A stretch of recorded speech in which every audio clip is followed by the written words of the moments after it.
একটা গল্প শুনেছিলাম। একদিন এক পাখি অন্য পাখিকে তার ভালোবাসার কথা জানায়।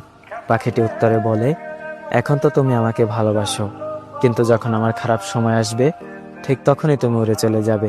উত্তরে পাখিটি খুবই ব্যথিত হয়ে পড়ে এবং আবেগী হয়ে তার দুটি ডানা কেটে ফেলে। তারপর সে বলে, দেখো, এখন তো আমার কাছে ডানাও নেই, আমি কখনোই তোমাকে ছেড়ে যাব না। তারপর তারা একসাথে জীবন কাটানো শুরু করে। একদিন সবকিছু ভেঙে তুমুল ঝড় আসার সম্ভাবনা দেখা দেয়। ডানা কাটা পাখিটি বলে, অনেক ঝড় হবে টের পাচ্ছি, তুমি আমার চিন্তা করো না, নিজের যান বাঁচাও, তুমি উড়ে যাও। সে সাথে সাথে উড়াল দিয়ে বিপদসীমার বাইরে চলে যায়।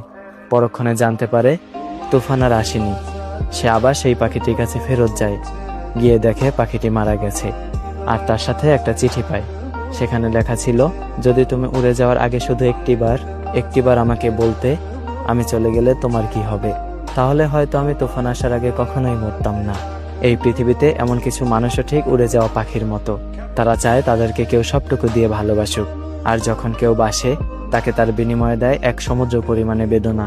এই মানুষগুলো ওয়াদা হিসেবে শুনতে চায়, কখনো ছেড়ে যাবে না তো, কখনো বদলে যাবে না তো, অথচ একটা সময় পর এরাই ছেড়ে চলে যায়।